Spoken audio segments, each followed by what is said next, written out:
क्या भारत और बांग्लादेश सीमा पर हालात एक बार फिर तनावपूर्ण होते जा रहे हैं? क्या एक घुसपैठिए को लेकर शुरू हुआ विवाद अब दोनों देशों के सुरक्षा बलों के बीच टकराव की वजह बन गया है? और क्या यह घटना केवल एक व्यक्ति की कहानी नहीं, बल्कि सीमाओं की सुरक्षा, राष्ट्रीय संप्रभुता और पड़ोसी देशों के रिश्तों से जुड़ा बड़ा सवाल बन चुकी है? आज हम बात कर रहे हैं मेघालय के महेंद्रगंज बॉर्डर की, जहां एक घुसपैठिए को लेकर ऐसा विवाद खड़ा हुआ जिसने सीमा पर अचानक तनाव बढ़ा दिया। नमस्कार, आप देख रहे हैं राजवानी और मैं हूं आपके साथ। दरअसल मेघालय के नंदीरचट बॉर्डर इलाके में सीमा सुरक्षा बल यानी बीएसएफ ने एक बांग्लादेशी नागरिक को पकड़ लिया। शुरुआती जानकारी के मुताबिक उसकी पहचान 55 वर्षीय सती राजवंशी के रूप में हुई है, जो बांग्लादेश के राजशाही क्षेत्र का निवासी बताया जा रहा है। सामान्य तौर पर जब कोई घुसपैठिया सीमा पार करते हुए पकड़ा जाता है तो दोनों देशों के बीच स्थापित प्रक्रियाओं के तहत उसकी पहचान और नागरिकता की पुष्टि के बाद उसे वापस भेजा जाता है। लेकिन इस बार मामला अलग मोड़ ले लिया। जब बीएसएफ ने पकड़े गए व्यक्ति को बांग्लादेश सीमा की ओर वापस भेजने का प्रयास किया, तब बांग्लादेश बॉर्डर गार्ड यानी बीजीबी ने उसे स्वीकार करने से इनकार कर दिया। यहीं से विवाद की शुरुआत हुई। सीमा पर तैनात दोनों देशों के जवानों के बीच तीखी बहस शुरू हो गई। हालात इतने तनावपूर्ण हो गए कि मामला केवल सुरक्षा बलों तक सीमित नहीं रहा। सीमा के दोनों और मौजूद स्थानीय लोग भी आमने सामने आ गए और देखते ही देखते माहौल गर्मा गया।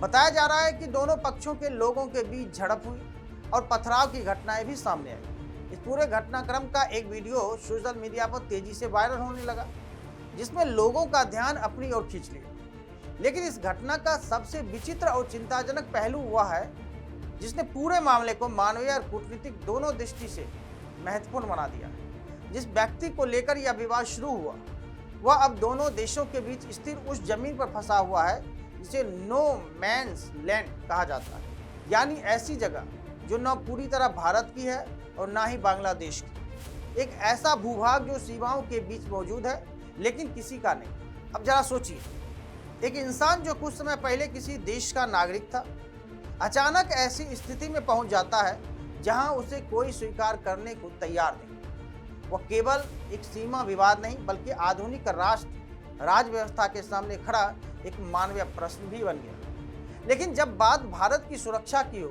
तब भावनाओं से अधिक महत्व राष्ट्रीय हितों का होता है। भारत हमेशा से अपनी सीमाओं की सुरक्षा को सर्वोच्च प्राथमिकता दी है, चाहे पश्चिमी सीमा हो, उत्तरी सीमा हो या फिर पूर्वोत्तर का संवेदनशील क्षेत्र। भारत ने हर चुनौती का मजबूती से सामना किया। आज दुनिया तेजी से बदल रही है। अवैध घुसपैठ, सीमा पर अपराध और सुरक्षा चुनौतियां किसी भी देश की संप्रभुता के लिए एक गंभीर खतरा बन सकती है। ऐसे में बीएसएफ के जवान 24 घंटे कठिन परिस्थितियों में देश की सीमाओं की रक्षा कर रहे हैं। यही कारण है कि सीमा पार होने वाली इस छोटी घटना भी राष्ट्रीय सुरक्षा के नजरिए से महत्वपूर्ण हो जाती है, क्योंकि सीमा केवल जमीन पर खींची एक रेखा नहीं होती, बल्कि वह किसी राष्ट्र के स्वाभिमान, उसकी संप्रभुता और उसकी पहचान का एक प्रतीक होती है। वहीं इस बीच दोनों देशों के अधिकारियों की बीच फ्लैग मीटिंग भी आयोजित की गई।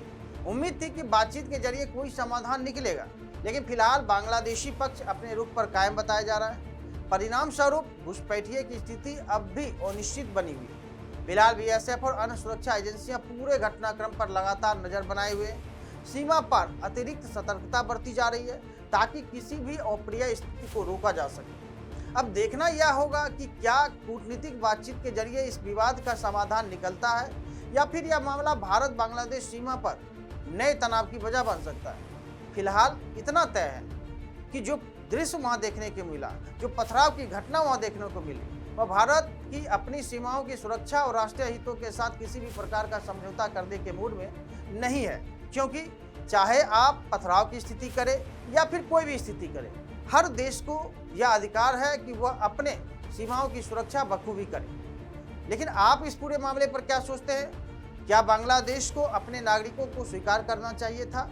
अपनी राय हमें कमेंट बॉक्स में जरूर बताइए। वीडियो पसंद आया हो तो लाइक और शेयर करें। चैनल को सब्सक्राइब करें। तब तक के लिए धन्यवाद।